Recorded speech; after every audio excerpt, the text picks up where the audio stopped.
l'utilisation saisonnière.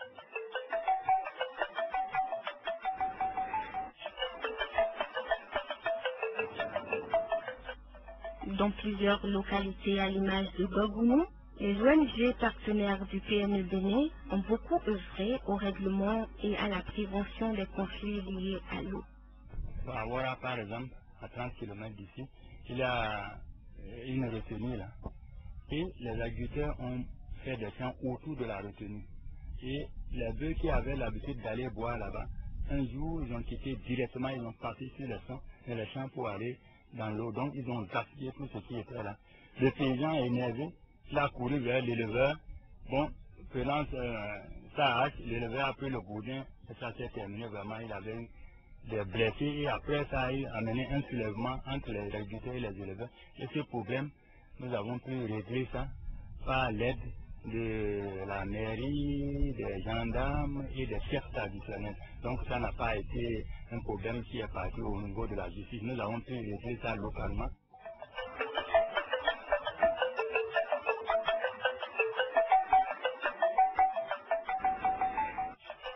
Dans le sud du pays, un projet d'intercommunalité intitulé La Route de l'eau et qui regroupe les communes de Grand Popo, de Huida, de Comé et d'Abomey-Calavi tente de sauver la lagune côtière par la protection de sa faune et de sa flore ainsi que la revalorisation du patrimoine culturel de cet espace géographique.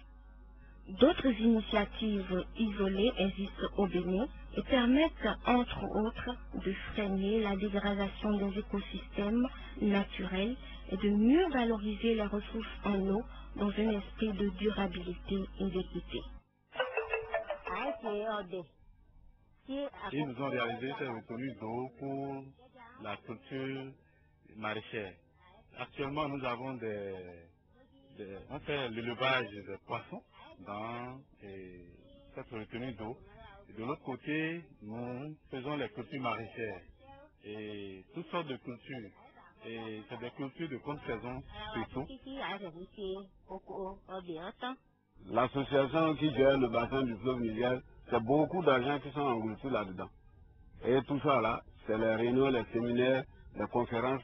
Nous avons dit que si c'est pour nos populations, il vaut mieux que les gens amènent du matériel pour réellement travailler, pour qu'on voit ce qui se passe.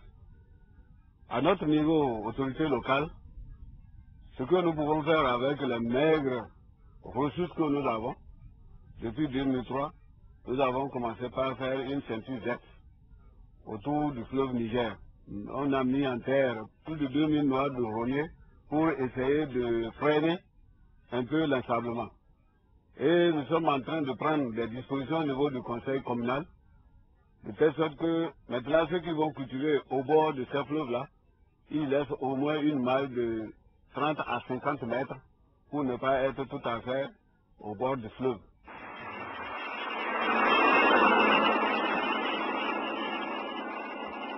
Nous sommes au cours d'eau de Mouakou. Ce cours d'eau a été réhabilité par nous suite à la demande des groupements de femmes, ceci par rapport au manque d'eau de leur village, par rapport au cours d'eau qui anciennement ne s'habissait pas, c'est dû à cette temps traversé par les lièvres lors des battues. Donc le déboisement était très poussé, l'ensablement également, ce qui a fait que le lit était bouché, l'eau ne circulait plus. Après que nous nous sommes entendus avec la population, on les a formés sur la conduite de pépinière. Ainsi, ils ont produit des essences forestières dont on avait besoin pour la couverture de ce cours d'eau, afin que l'eau reprenne son circuit normal. L'extraction du sable pluvial que les gens font actuellement aide beaucoup. Et pour cela, il y a même un projet qui a été initié par la mairie des Aguégués avec les autres communes de la base vallée de Lemé, à savoir Dango, Adjon et Bono-Soava, pour le dragage de ces voies fluviales-là. Parce que quand on remonte un peu le fleuve Ouémé, il y a l'encomblement là qui est plus accru, surtout au niveau d'Adjon et de Bono. Et actuellement, il y a l'ambassade des Pays-Bas qui nous appuie dans ce source-là pour l'extraction du scrap fluvial. Nonobstant ces initiatives heureuses, de nombreux problèmes liés à la mobilisation et à la distribution de l'eau restent encore des défis à relever sur toute l'étendue du territoire national.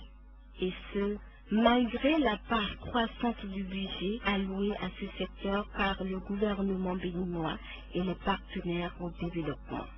Depuis l'an 2000, les objectifs du millénaire pour le développement offrent des opportunités pour l'amélioration des services d'eau potable, d'assainissement de base et la gestion durable des ressources en eau.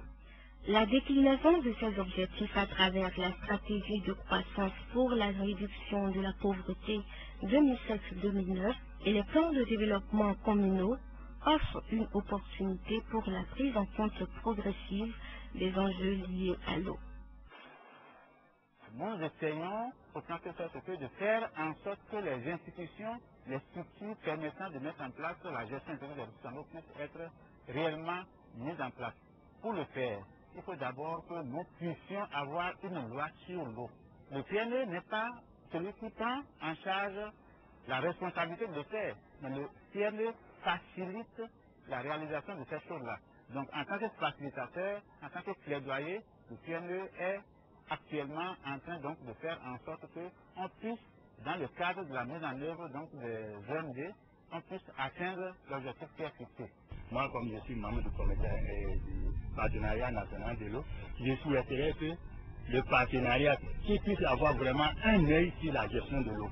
Parce que c'est ce qui manquait et il y a toujours ces conflits. Si le partenariat peut continuer à avoir un œil, demander aux gens de venir voir, de prendre les difficultés et les choses qui vraiment mettent ça en pied, ça peut nous aider à régler beaucoup de ces problèmes. Avec les actions entreprises par le gouvernement du Bénin, soutenues par des partenaires tels que PNU Bénin et Protos Bénin, le processus pour l'avènement d'une gestion intégrée de l'eau au Bénin prend progressivement corps.